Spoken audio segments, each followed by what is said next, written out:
So మనం ఈరోజు క్లాస్లో ట్యాబ్లర్ మెథడ్ మీద ప్రాబ్లమ్స్ డిస్కస్ చేద్దామమ్మా. సో ఎస్టర్డే క్లాస్లో మనం ఒక ప్రాబ్లం డిస్కస్ చేసాం కదా ట్యాబ్లర్ మెథడ్. సో ట్యాబ్లర్ మెథడ్కి అనదర్ నేమ్ ఏంటి? క్యూఎం మెథడ్ అంటాం. QM method or Quine McCluskey method. Okay, so మనకి ఏంటి కే మ్యాప్ అనేది అప్ టు 6 వేరియబుల్స్ వరకు మాత్రమే లిమిట్. సో మనకి నెంబర్ ఆఫ్ వేరియబుల్స్ అనేవి కనుక ఇంక్రీజ్ అయ్యే కొద్దీ మనకి ఏంటి కే మ్యాప్ అనేది డిఫికల్ట్ అవుతుంది. సో అందుకోసం మనం ఇక్కడ ట్యాబ్లర్ మెథడ్ అనేది యూజ్ చేస్తాము. ఓకే, సో ఇక్కడ చూడండి నిన్న క్లాస్లో చెప్పుకున్నాం కదా ప్రాబ్లము. సో అలానే ఇంకొక 2 ప్రాబ్లమ్స్ డిస్కస్ చేద్దాము. So F of ABCD is equal to summation 6 7 8 9 6 7 8 9 plus and don't care conditions ఇచ్చారు. ఆ డోంట్ కేర్ కండిషన్స్ వచ్చేసరికి 10 11 12 13 14 15. సో ఇక్కడ నేను ఏం చేస్తున్నాను అంటే సింపుల్గా 10 to 15. ఓకే, సో ఇప్పుడు ఇచ్చిన ప్రాబ్లమ్ని ట్యాబ్లర్ మెథడ్ యూస్ చేసి మినిమైజ్ చేయాలి. సో నేను ఒక ప్రాబ్లం చెప్పుకున్నాను కదా. సో ఆ ప్రాబ్లంలో మనకి ఓన్లీ మిన్ టర్మ్స్ మాత్రమే ఇచ్చారు. ఆ ఇచ్చిన మిన్ టర్మ్స్ని మనము ట్యాబ్లర్ మెథడ్ యూస్ చేసుకొని మినిమైజ్ చేసాము. ఫైనల్గా మినిమైజ్డ్ ఎస్ఓపి ఎక్స్ప్రెషన్ని గెట్ చేసాము. బట్ ఇక్కడ ఇచ్చిన ప్రాబ్లంలో మిన్ టర్మ్స్తో పాటు మనకి డోంట్ కేర్ కాంబినేషన్స్ కూడా ఉన్నాయి. ఏమున్నాయి? Don't care combinations. సో ఇప్పుడు చూడండి ఇక్కడ ప్రొసీజర్ వచ్చేసరికి ఎలా ఉంటుంది అంటే మనము త్రూ అవుట్ ద ప్రాబ్లం మనం ఈ డోంట్ కేర్ కండిషన్స్ ని కన్సిడర్ చేసుకుంటాము. బట్ మనం ప్రైమ్ ఇంప్లికెంట్ చార్ట్ అని లాస్ట్ లో రాసాం కదా. సో ప్రైమ్ ఇంప్లికెంట్ చార్ట్ లో వచ్చేసరికి only prime implicants min terms మాత్రమే రిప్రజెంట్ చేస్తాము. ప్రైమ్ ఇంప్లికెంట్స్ అండ్ మిన్ టర్మ్స్ ఆ రెండింటిని మాత్రమే మనము రిప్రజెంట్ చేస్తాము. ఓకే, సో ఫస్ట్ ఇక్కడ ఏమిచ్చారు? మిన్ టర్మ్ 6 ఆర్డర్ లో రాస్తున్నాను. 6 మాక్సిమం నెంబర్ 15, మాక్సిమం నెంబర్ 15 కాబట్టి మనం 6 ని రిప్రజెంట్ చేయాలి అంటే 4 బిట్స్ కావాలి. 4 బిట్స్ కావాలి. ఏంటి ఆ 4 బిట్స్? 0 1 1 0 0 1 1 0. అలానే 7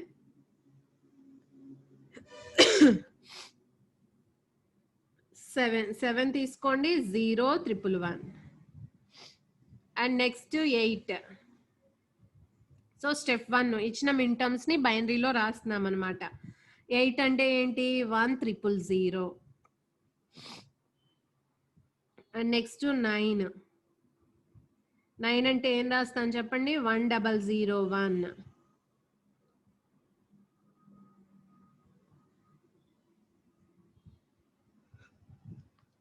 నెక్స్ట్ 10 అంటే 1 0 1 0. 11 1 0 1 1. and next to 12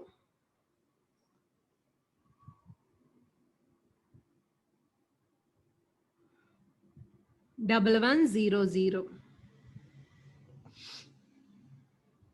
13 1 1 0 1. 14 1 1 0. okay, next to 15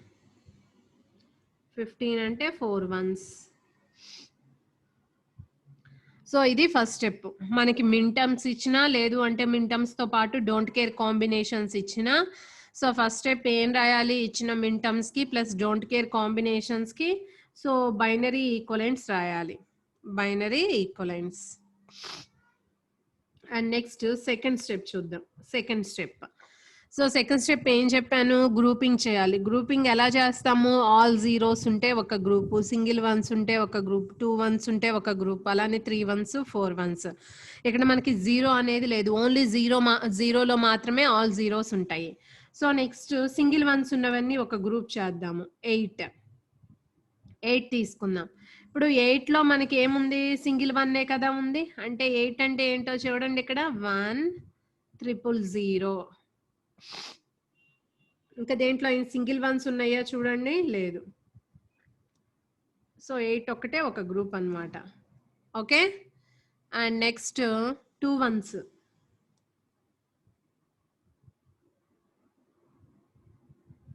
2 once దేంట్లో ఉన్నాయి, 6లో ఉన్నాయి.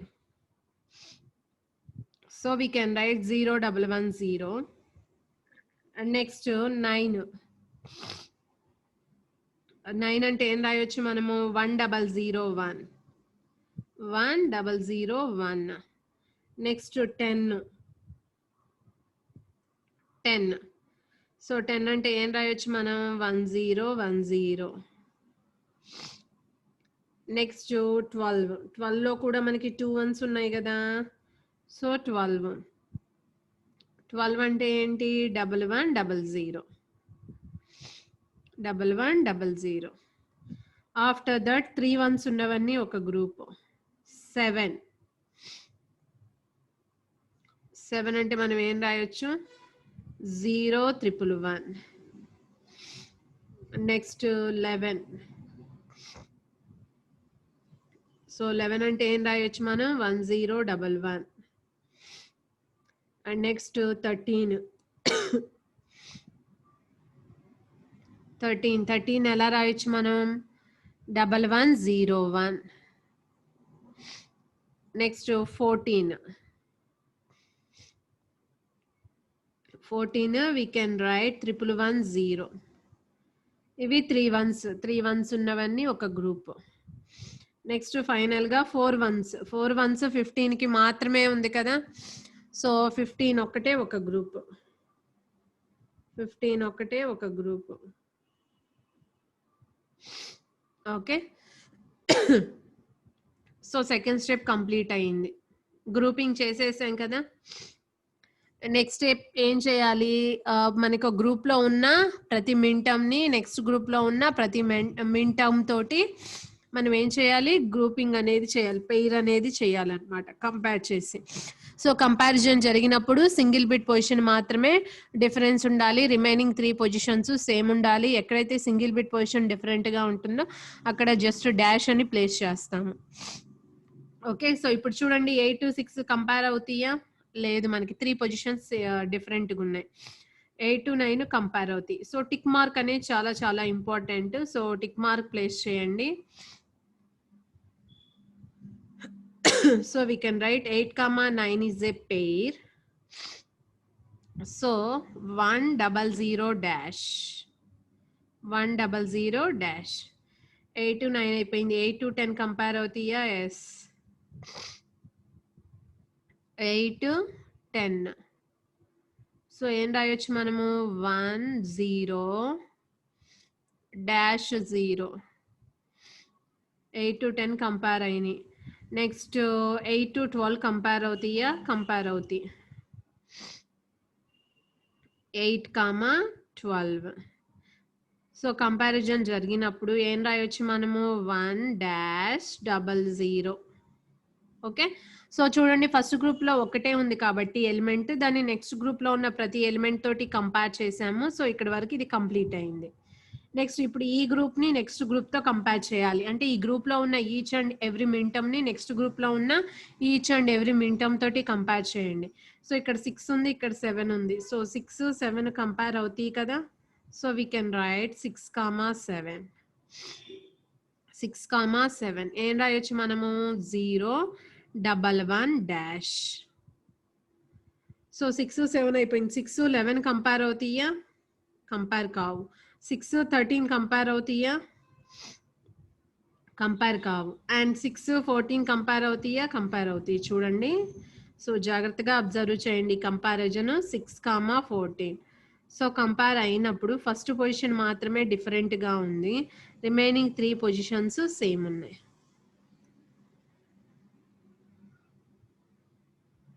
So we can right dash 110 and next 9 7 9 7 comparison కావు. 9 11 కంపేర్ అవుతాయా? ఎస్, 9 11 కంపేర్ అవుతాయి. సో చూడండి, సో 9, 11 సో ఏం రాయొచ్చు? 9, 11 అంటే 10 డాష్ 1 10 డాష్ 1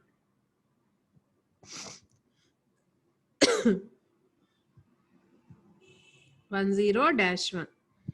సో 9 11 కంప్లీట్ అయింది. 9 13 కంపేర్ అవుతాయా? సో 9 13 కూడా అవుతాయి కంపారిజన్. చూడండి 9, 13. సో 9 13 కంపేర్ చేస్తే సో 1 డాష్ 0 1. నెక్స్ట్ 9 14 కంపేర్ అవుతాయా? కంపేర్ కావు. సో నెక్స్ట్ 10 7 కంపేర్ కావు. 10 11 సో కంపేర్ అవుతాయి. So we can right 10, 11. So 10, 11 అంటే ఏం రాయొచ్చు చూడండి, first 3 positions same 1 0 1 dash. Next 10 13 compare అవుతాయా? 10 13 కంపేర్ అవ్వవు. 10 14 కంపేర్ అవుతాయా? సో కంపారిజన్ జరుగుతుంది చూడండి. సో 10, 14 అంటే we can right 1 dash 10. Next 12 7 12 11 compare అవ్వ. 12 13 కంపేర్ అవుతాయి చూడండి, 12 13. So we can right 12, 13 is equal to 12, 13 is equal to so 11 0 dash. Okay, 12 13 తర్వాత 12 14. సో 12 14 కూడా కంపేర్ అవుతున్నాయి. సో ఒకసారి మీరు అబ్జర్వ్ చేసినట్లయితే 12, 14 అంటే 11 డాష్ 0. సో ఇక్కడతో ఈ కంపారిజన్ అయిపోయింది. ఓకే, అంటే ఈ గ్రూప్లో ఉన్న ప్రతి ఎలిమెంట్ని ఈ గ్రూప్లో ఉన్న ప్రతి ఎలిమెంట్ తోటి కంపేర్ చేసాం. అండ్ నెక్స్ట్ 7 15 11 15 కంపేర్ చేయాలి. సో ఇప్పుడు చూడండి 7, 15 కంపేర్ చేస్తే ఏమవుతుంది? డాష్ 111. సో కంపారిజన్ జరిగింది. అలానే 11 15 కూడా కంపేర్ అవుతాయి. 11, 15. సో 11 15 కంపేర్ అయితే ఏమవుతుందో చూడండి, 1 డాష్ 11. సో నాకు పట్టలేదు కాబట్టి ఇక్కడ రాస్తున్నాను. సో అంతేగాని ఇది వేరే గ్రూప్ కాదు.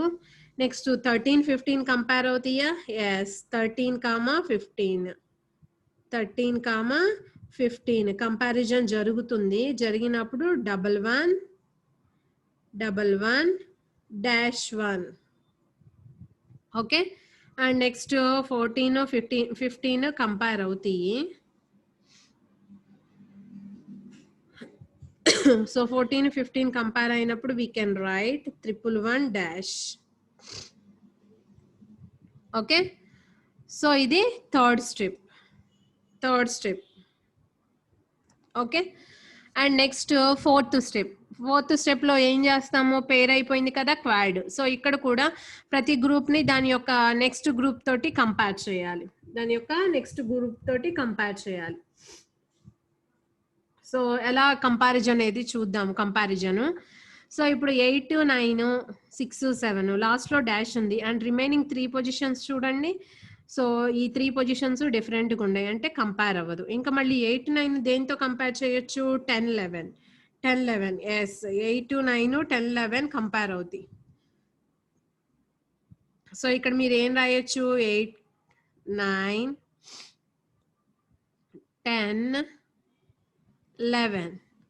సో కంపారిజన్ జరిగినప్పుడు ఇక్కడ మనకి ఏమొచ్చిందో చూడండి, 1 0 double dash 1 0 double dash. Okay, ఇంకెక్కడైనా లాస్ట్ పొజిషన్లో ఉందా? ఉంది, ఇక్కడ ఉంది. సో ఇక్కడ అబ్జర్వ్ చేసినట్లయితే 8 9 12 13 కూడా కంపేర్ అవుతాయి. 8 9 అనేది 12 13తో కూడా కంపేర్ అవుతుంది. సో 12 కామా 13 12 కామా 13 8 9 12 13 అంటే ఏం రాయొచ్చు మనం ఇక్కడ 1 డాష్ 0 డాష్. సో 8 9 అయిపోయింది. ఇప్పుడు 8 10 థర్డ్ పొజిషన్లో ఉంది. 8 10 9 11 కంపేర్ అవుతాయి. 8 10 9 11. సో ఇక్కడ ఏం రాయొచ్చు మనము 8 10 9 11 కంపేర్ అయినప్పుడు ఇక్కడ ఏమొస్తుందో చూడండి, 1 0 డబల్ డాష్ వచ్చింది. 1 0 డబల్ డాష్. ఇప్పుడు 8 10 థర్డ్ పొజిషన్లో ఉంది కాబట్టి 12 14 12 14 కంపేర్ అవుతాయి. సో ఇక్కడ చూడండి 8 10 12 14 8 10 12 14. సో ఏం రాయొచ్చు మనం ఇక్కడ 1 double dash 0. Okay, and next 8 12 ఇక్కడ సెకండ్ పొజిషన్లో ఉంది కాబట్టి మీరు అబ్జర్వ్ చేయొచ్చు 8 12 8 12 అంటే 8 12 దేంతో కంపేర్ అవుతుంది? సెకండ్ పొజిషన్లో 8 12 9 13 అవుతాయా? ఎస్ అవుతాయి. 8 12 9 13. సో ఇక్కడ రాయొచ్చు 8 12 9 13 9 13 8 12 9 13. సో 8 12 9 13 అంటే ఇక్కడ 1 డాష్ 0 డాష్. అండ్ నెక్స్ట్ 8 12 10 14 కూడా అవుతాయి. 8 12 10 14. So we can right 8 12 10 14 10 14. So 1 double dash 0 1 double dash 0. Okay, so ఇంకేమైనా ఉన్నాయా ఇక్కడ కంపేర్ అవ్వటానికి? లేదు. సో ఈ గ్రూప్ ఇంతటితో కంప్లీట్ అయ్యింది. సో ఇక్కడ చూడండి 2 టైమ్స్ రిపీట్ అయినవి మీరు ఏం చేస్తున్నారు? సింగిల్ టర్మ్గా రాయండి. 2 టైమ్స్ రిపీట్ అవుతున్నాయి, అవే మింటమ్స్ అదే ఎక్స్ప్రెషన్ ఉంటుంది కాబట్టి సింగిల్ టర్మ్ రాయండి. సో ఇక్కడ నేను ప్లేస్ లేదు కాబట్టి ఏం చేస్తున్నాను అంటే ఈ 1 0 డబల్ డాష్ ఆల్రెడీ పైన వచ్చింది కాబట్టి దీన్ని రౌండ్ ఆఫ్ చేసుకుంటున్నా.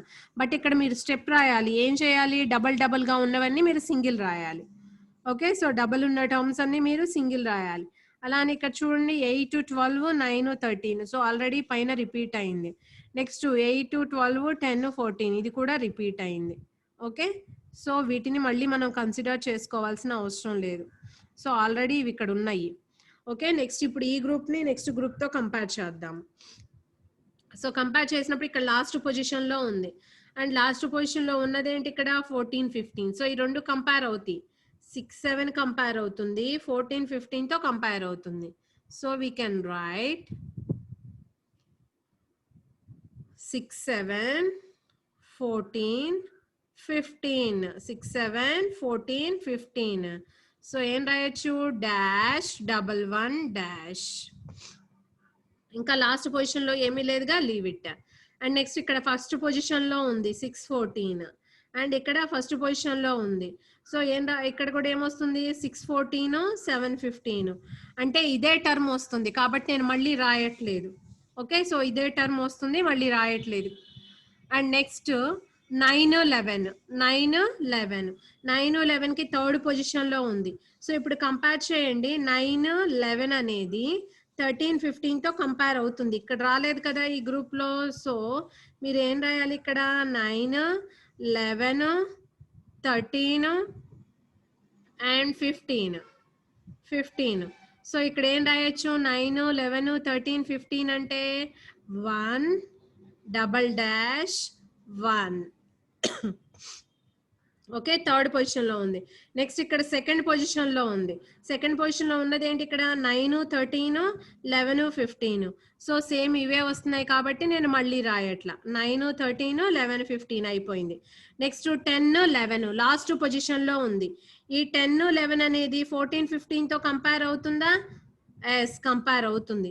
సో ఇక్కడ చూడండి, మనము 10 11 14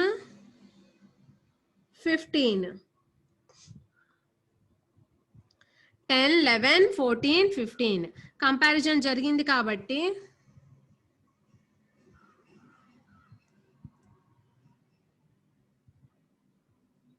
సో 10 11 14 15 కంపారిజన్ జరిగింది కాబట్టి ఇక్కడ మనము 1 డాష్ అని రాయొచ్చు. ఓకే, అండ్ నెక్స్ట్ 10 14 ఇక్కడ సెకండ్ పొజిషన్ లో ఉంది. 10 14 11 15 కంపేర్ అవుతాయి. సో ఆల్రెడీ ఇక్కడ రాసేసాము. నెక్స్ట్ 12 13 14 15 ఇవి కూడా కంపేర్ అవుతాయి. సో ఇక్కడ మీరు ఏం రాయొచ్చు? 12 13 14 15 12 13 14 15 ఏం రాయొచ్చు మనము? 11 డబల్ డాష్.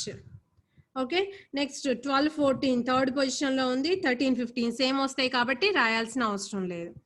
సో ఇక్కడ నేను ఏం చేశాను, నెక్స్ట్ స్టెప్ లో ఇక్కడ రాయటం ఎందుకని డైరెక్ట్ గా సింగిల్ టర్మ్స్ వేసేసా. ఇప్పుడు చూడండి, పెయిర్స్ నుంచి క్వాడ్ వచ్చింది. ఇప్పుడు క్వాడ్ నుంచి నెక్స్ట్ మనం ఏం చేస్తాం? క్వాడ్ నుంచి ఆక్టేట్. ఆక్టేట్ అంటే ఈ గ్రూప్ లో ఉన్న ప్రతి క్వాడ్ ని ఈ గ్రూప్ లో ఉన్న ఈచ్ క్వాడ్ తో మనం కంపేర్ చేయాలి. సో కంపేర్ చేద్దాం అనుకున్నాం కాబట్టి ఇక్కడ లాస్ట్ లో ఉన్నాయి 2 పొజిషన్స్ లో డాషెస్ అనేవి. ఇక్కడ దేంతో ఉన్నాయో చూడండి, కంపేర్ అవుతాయో లేదో చూడండి. సో 3 పొజిషన్స్ ఈక్వల్ గా ఉండాలి, ఒక పొజిషన్ మాత్రమే డిఫరెంట్ గా ఉండాలి. ఎస్, ఈ రెండు కంపేర్ అయినాయి మనకి. సో ఈ రెండు కంపేర్ అయినప్పుడు ఇక్కడ మనకి ఆక్టేట్ వచ్చింది. మీరు అబ్జర్వ్ చేయండి, ఆక్టేట్ ఏంటి అవి చూడండి. 8 9 10 11 12 13 14 15 ఏ పొజిషన్ డిఫరెంట్ గా ఉంది? సెకండ్ పొజిషన్ మాత్రమే డిఫరెంట్ గా ఉంది. Remaining 3 positions same. ఓకే, రెండు కంపేర్ అయిపోయినాయి కదా మనకి. అండ్ నెక్స్ట్ ఇక్కడ చూడండి, ఏ పొజిషన్ లో ఉంది? సెకండ్ పొజిషన్ లో అండ్ లాస్ట్ పొజిషన్ లో ఉంది. అంటే ఇప్పుడు చూడండి, 8 9 12 13 10 11 14 15 ఇవి కూడా కంపేర్ అవుతాయి. ఇక్కడ ఉన్న టర్మ్సే వస్తాయి కాబట్టి నేను మళ్ళీ రాయట్లేదు. ఓకే, అండ్ నెక్స్ట్ ఇక్కడ 1 డబల్ డాష్ 0 ఉంది, ఇక్కడ 1 డబల్ డాష్ 1 ఉంది. లాస్ట్ పొజిషన్ ఒకటే different. Okay, so remaining all positions same. ఇక్కడ మీరు అబ్జర్వ్ చేసినట్లయితే 8 10 9 11 12 13 14 15 సేమ్ ఇవే టర్మ్స్ వస్తాయి, ఇవే ఎక్స్ప్రెషన్ వస్తుంది. ఓకే, అండ్ నెక్స్ట్ ఇక్కడ first position last position. So అట్లా ఏమైనా ఉందా? ఇక్కడ మనకి ఏమీ లేవు. సో కంపారిజన్ అయిపోయింది. ఇప్పుడు క్వాడ్ నుంచి మనం ఆక్టేట్ చేసాము. ఓకే, ఇక్కడ ఏమైనా వచ్చిందా మళ్ళీ ఫర్దర్ గా 16 చేయడానికి? లేదు. సో నెక్స్ట్ స్టెప్ లో ఏం చేస్తారంటే, ఏవైతే టిక్ మార్క్ ప్లేస్ కాకుండా మిగిలిపోయాయో వాటికి సమ్ వేరియబుల్ ని అసైన్ చేయండి. ఓకే, సో ఇప్పుడు దీన్ని పి అనుకుందాం. అనుకుంటున్నాను. అండ్ ఇది కూడా మిగిలిపోయింది కదా, ఇక్కడ టిక్ మార్క్ దేంతోనూ గ్రూప్ లో ఇన్వాల్వ్ కాలేదు, క్యూ. సో ఇక్కడ అన్నిటికీ టిక్ మార్క్ ప్లేసెస్ ఉన్నాయి. పెయిర్ లో కూడా టిక్ మార్క్స్ ప్లేస్ అయి ఉన్నాయి. క్వాడ్ లోనేమో ఇదొకటి మిగిలిపోయింది, ఆక్టేట్ లోనేమో ఇదొకటి. ఓకే, సో ఇప్పుడు PQ వచ్చినాయి. నెక్స్ట్ మనం ఏం డ్రా చేయాలి? Prime implicant chart. Prime implicant chart లో ఏముంటాయి మనకి? Prime implicants, min terms. Okay, so prime implicants, min terms అంటే ఈ ప్రాబ్లం లో ఏమేమి ఇచ్చారో చూడండి. Min terms only min terms మాత్రమే రాయాలి, డోంట్ కేర్ కాంబినేషన్స్ కాదు. 6 7 8 9 ఇవి మిన్ టర్మ్స్. అండ్ ప్రైమ్ ఇంప్లికెంట్స్ ఏంటి? PQ. ప్రైమ్ ఇంప్లికెంట్స్ ఏంటి? P Q. సో దీంట్లో మనం ఏం ఫైండ్ అవుట్ చేయాలి? ఎసెన్షియల్ ఉందా లేదా ఫైండ్ అవుట్ చేయాలి. సో ఫైనల్ ఎక్స్ప్రెషన్ లో కంపల్సరీగా మనకి ఎసెన్షియల్ ప్రైమ్ ఇంప్లికెంట్స్ అనేవి ఉంటాయి. సో ఇప్పుడు పి దేన్ని కవర్ చేస్తుంది? 8, 9, 10, 11, 12, 13, 14, 15. 8, 9 దగ్గర క్రాస్ మార్క్ ప్లేస్ చేయండి. మనకి మిన్ టర్మ్స్ లో 10, 11, 12, 13, 14, 15 లేవు. ఇవి డోంట్ కేర్ కాంబినేషన్స్.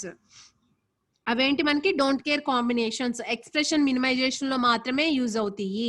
ఫైనల్ గా మనం చూడాల్సింది అన్ని మిన్ టర్మ్స్ గ్రూప్ లో ఇన్వాల్వ్ అయినాయా లేదా అనేది మాత్రమే మనం చెక్ చేయాలి. ఓకే. అండ్ నెక్స్ట్ క్యూ దేన్ని కవర్ చేస్తుంది? 6, 7, 14, 15. సో 6, 7, 14, 15. సో ఇప్పుడు ఎసెన్షియల్ ప్రైమ్ ఇంప్లికెంట్స్ ని మనం ఎలా ఐడెంటిఫై చేస్తాము? కాలమ్ లో దేంతోనూ గ్రూప్ లో కాకుండా సింగిల్ గా మిగిలిపోయిన టర్మే కదా మనకి ఎసెన్షియల్ ప్రైమ్ ఇంప్లికెంట్. ఇక్కడ సింగిల్ గా ఉన్నాయి, ఇక్కడ సింగిల్ గా ఉంది, అండ్ ఇక్కడ సింగిల్ గా ఉంది, ఇక్కడ సింగిల్ గా ఉంది. సో ఈ ప్రైమ్ ఇంప్లికెంట్స్ ని మనం ఏమంటాము? ఎసెన్షియల్ ప్రైమ్ ఇంప్లికెంట్స్ అంటాం. ఏమంటాము? Essential prime ఇంప్లికెంట్. సో ప్రైమ్ ఇంప్లికెంట్ అంటే ఏంటి? మనకి గ్రూపింగ్ చేసినప్పుడు వచ్చే ప్రొడక్ట్ టర్మ్ ని మనం ప్రైమ్ ఇంప్లికెంట్ అంటాం. ఎసెన్షియల్ ప్రైమ్ ఇంప్లికెంట్ అంటే ఏంటి? Essential prime ఇంప్లికెంట్ is a prime ఇంప్లికెంట్ in this at least one which cannot be covered by any other prime implicant. At least one which cannot be covered by any other prime implicant. That is nothing but essential prime implicant. ఇక్కడ PQ రెండు essential prime implicants కాబట్టి ఇవి final expression లో ఉంటాయి. మనం final expression రాసేటప్పుడు check చేసుకోవాల్సింది ఏంటి? అన్ని మిన్ టర్మ్స్ గ్రూప్ అయినయా కాలేదా చెక్ చేసుకోవాలి. ఇప్పుడు పి దేన్ని కవర్ చేస్తుంది? 8, 9, 10, 11, 12, 13, 14. సో 8, 9 దగ్గర టిక్ మార్క్ ప్లేస్ చేయండి. క్యూ దేన్ని కవర్ చేస్తుంది? 6, 7, 14, 15. ఇప్పుడు చూడండి అన్ని మిన్ టర్మ్స్ మనకి గ్రూప్ లో ఇన్వాల్వ్ అయ్యి ఉన్నాయి కదా. సో ఫైనల్ ఎక్స్ప్రెషన్ ఏంటి? P plus Q. What is P? ఇప్పుడు మనం వేరియబుల్స్ ఏబిసిడి తీసుకున్నాం కాబట్టి పి అంటే ఏంటి? ఏ. అండ్ క్యూ అంటే ఏంటో చూడండి. ఏ దగ్గర ఏం లేదు, డి దగ్గర ఏం లేదు, BC. BC. So A plus BC is the final minimized expression, SOP expression. SOP expression. Okay. So tabular method procedure ఇదమ్మా. సో నిన్న ఒక ప్రాబ్లం డిస్కస్ చేసాము అండ్ ఈ రోజు ఒక ప్రాబ్లం చెప్పుకున్నాం. సో ప్రీవియస్ ప్రాబ్లంలో ఓన్లీ మిన్ టర్మ్స్ మాత్రమే తీసుకున్నాము. ఇక్కడ మిన్ టర్మ్స్ తో పాటు డోంట్ కేర్ కాంబినేషన్స్ కూడా తీసుకున్నాం. మనకి ఈ ప్రొసీజర్ లో ఏంటి అంటే min terms, don't care combinations తీసుకొని ఈ టాబ్యులర్ మెథడ్ ప్రొసీజర్ అంతా చేస్తాము. ఫైనల్ గా మనం వేసే ప్రైమ్ ఇంప్లికెంట్ చార్ట్ లో only prime implicants, min terms మాత్రమే ఉండాలి. డోంట్ కేర్ కాంబినేషన్స్ అనేవి ఉండకూడదు. ఓకే. ఫర్ ఎగ్జాంపుల్ ఇప్పుడు ఈ ప్రాబ్లంలో నాకు ఇక్కడ పై అని ఇచ్చారు. పై అని ఇచ్చారు. సేమ్ ప్రాబ్లం ఎలా చేయాలి? సో టాబ్యులర్ మెథడ్ పై ఇచ్చారు, సేమ్ ప్రాబ్లం. చూడండి ఈ ప్రొసీజర్ మొత్తం సేమ్. మనం ఏమీ చేయాల్సిన అవసరం లేదు, దీంట్లో ఏమీ లేదు, మొత్తం కామన్ అన్నమాట ప్రొసీజర్. ఫైనల్ గా డిఫరెన్స్ ఎక్కడ వస్తుంది అంటే ఎక్స్ప్రెషన్ రాసే దగ్గర.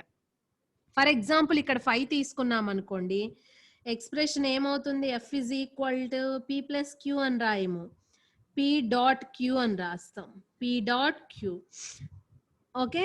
సో ఇక్కడ పిఓఎస్ లో మనకి అంటే మ్యాక్స్ టర్మ్ రిప్రజెంటేషన్, మనకి ఇక్కడ వచ్చింది ప్రొడక్ట్ టర్మ్ కాబట్టి దీన్ని మిన్ టర్మ్ అంటాము. ఇక్కడ రాసేది ఏంటి? Max term. మ్యాక్స్ టర్మ్ లో 1 is the complement of a variable. Okay. And B bar plus C bar. So P అంటే ఏ బార్, క్యూ అంటే B bar plus C bar. B bar plus C bar. Okay. So ఇది మనకి max terms POS expression. POS expression procedure ఏమైనా change అయిందా? మనకి ఇక్కడ tabular method లో ఏమీ చేంజ్ అవ్వాల. ఇక్కడ దాకా కామన్. మనకి ఎక్కడ చేంజ్ అవుతుంది? ఓన్లీ ఎక్స్ప్రెషన్ రాసే దగ్గర. మ్యాక్స్ టర్మ్స్ ని మనం గ్రూప్ చేసినప్పుడు వచ్చేదేంటి? Sum term. మిన్ టర్మ్స్ ని గ్రూప్ చేసినప్పుడు వచ్చేదేంటి? మనకి product term. Okay. So product terms రాస్తే మనకి ఎస్ఓపి అవుతుంది అండ్ సమ్ టర్మ్స్ రాస్తే అది మనకి పిఓఎస్ అవుతుంది. పిఓఎస్. సో మీకు ప్రీవియస్ క్వశ్చన్ పేపర్లో ప్రాబ్లమ్స్ ఉన్నాయి కదా, K map and tabular method. So వాటి మీద ప్రాబ్లమ్స్ చేయండి. సో మీకు ఏమైనా డౌట్స్ వస్తే అడగండి. వీటిల్లో ఇంకెవరికైనా ఏమైనా డౌట్స్ ఉన్నాయమ్మా? హ్యాండ్ రైజ్ చేయండి. ప్రాబ్లంలో ఏమైనా డౌట్ ఉందేమో. ఎవరికైనా డౌట్ ఉంటే హ్యాండ్ రైజ్ చేయండి.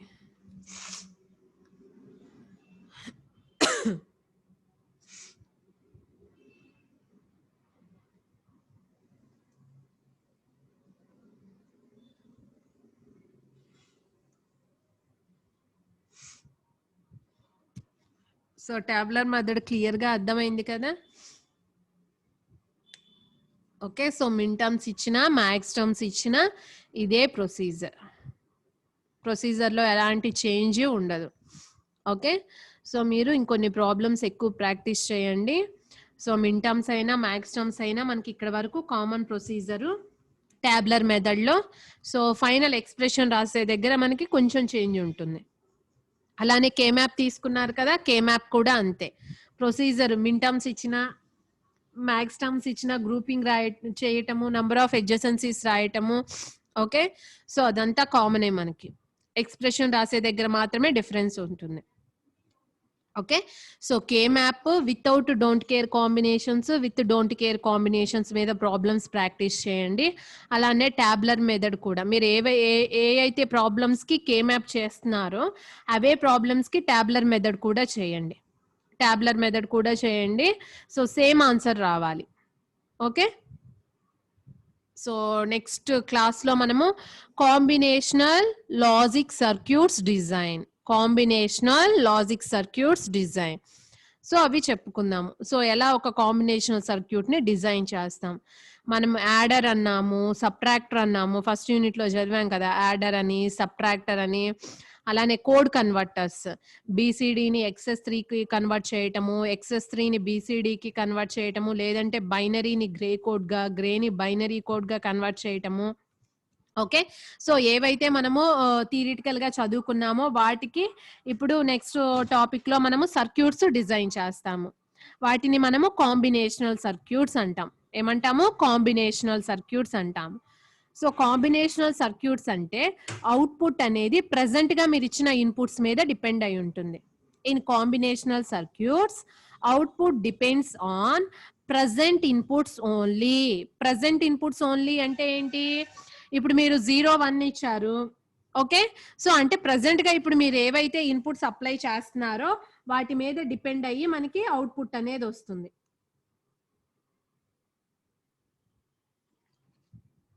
ఓకే, సో వాటిని మనం కాంబినేషనల్ సర్క్యూట్స్ అంటాం.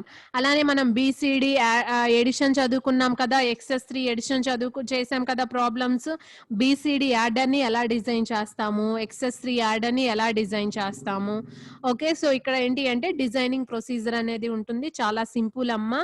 జస్ట్ మనకి ప్రాబ్లమ్ స్టేట్మెంట్ తెలిస్తే చాలు. సో దాని నుంచి ట్రూత్ టేబుల్ వేస్తాము. ఆ ట్రూత్ టేబుల్ నుంచి కే మ్యాప్ తీసుకుంటాము. కే మ్యాప్ నుంచి ఒక బూలియన్ ఎక్స్ప్రెషన్ వస్తుంది. దాని నుంచి మనం లాజిక్ డయాగ్రామ్ డ్రా చేస్తాం. లాజిక్ డయాగ్రామ్ అంటే ఏంటి? గేట్స్ యూజ్ చేసి డిజైన్ చేస్తాం. అదే మనకి కాంబినేషనల్ లాజిక్ సర్క్యూట్స్ డిజైన్.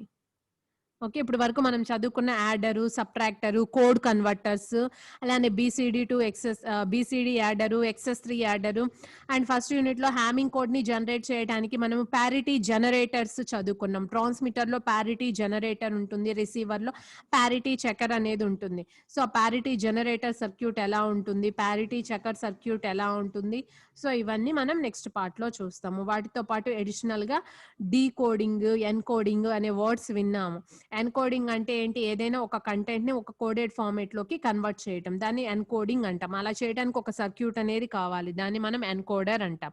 అలానే డీకోడర్, మల్టీప్లెక్సర్, డీమల్టీప్లెక్సర్, సో ఇవన్నీ కాంబినేషనల్ సర్క్యూట్స్. అవన్నీ మనం నెక్స్ట్ పార్ట్ లో డిస్కస్ చేస్తాం. ఓకే, సో ఎవరికేమైనా డౌట్ ఉందా ఈ ట్యాబ్లర్ మెథడ్?